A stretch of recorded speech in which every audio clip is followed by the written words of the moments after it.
in 5, 4, 3, 2, 1.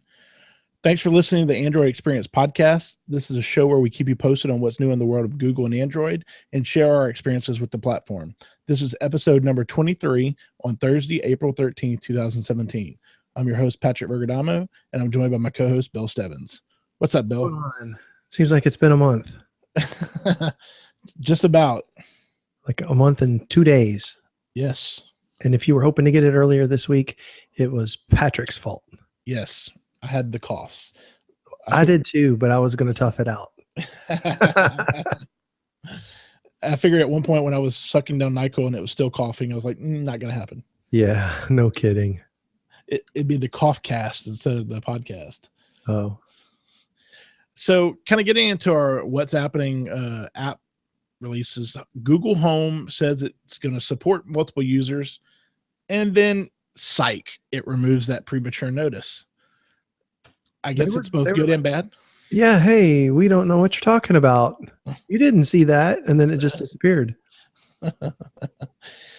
I think it's good because at least it shows us that it's coming, but that's not cool to kind of tease us. Hey, guess what? It now supports it. Oh, wait a minute. No, it doesn't. And we don't know what you're talking about. Yeah. Ignore the man behind the curtain. I wonder what intern got fired over that. Man, they would just be turning over. Maybe they do turn over interns because they seem to always launch stuff prematurely, and stuff just gets screwed up because somebody pushed the wrong button. I mean, that happens in every business. So I think it's just a little more high profile with Google.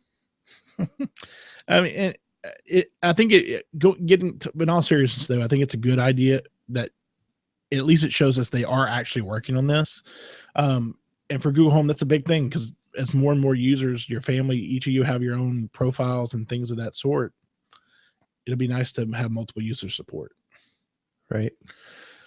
So on other not so great Google news, Google has moved the Google Assistant shopping list out of Keep and brought it to Google Home.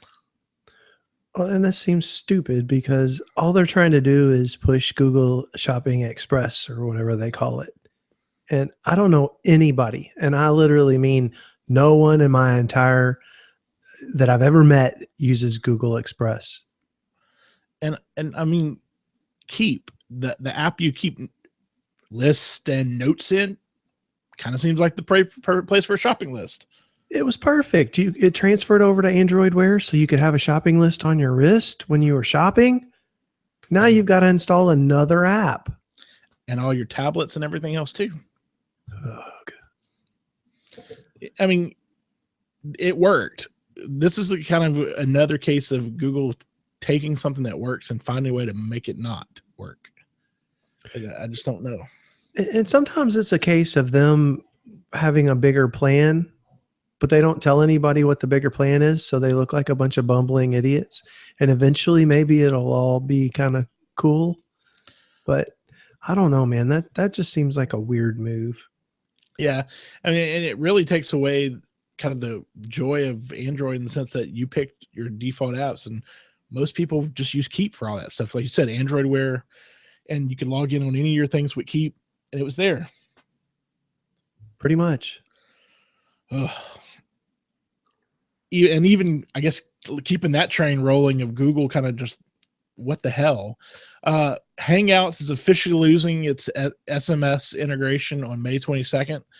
This doesn't affect you if you used Google Voice number as your SMS through Hangouts, but for a person, I know you and I have talked about.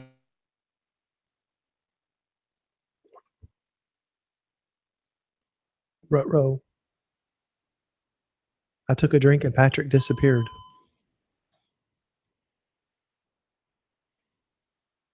Hello, Patrick.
Rick says Safari just pinwheeled, which if you're not a Mac user, that basically means that his Safari started showing a little spinning icon, and that means it crashed.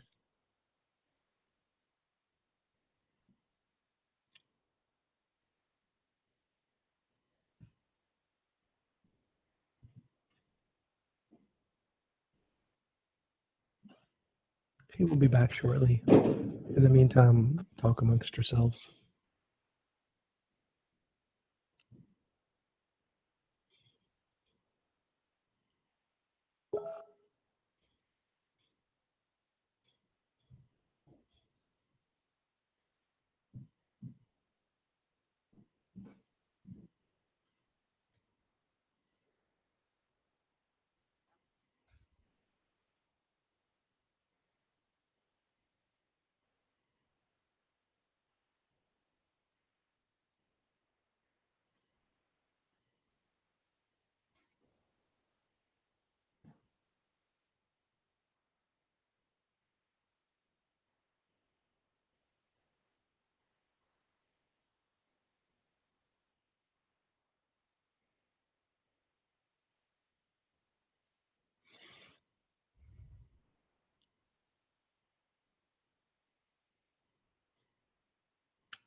I would say, hello, Patrick, are you there? But he isn't.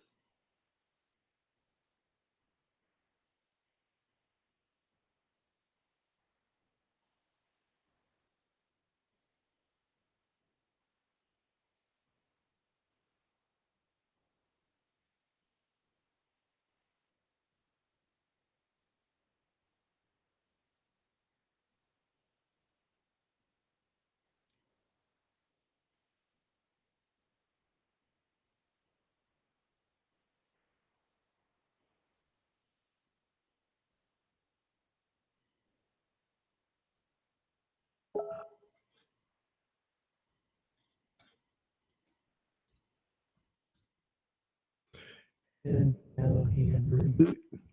The joys of Mac ownership.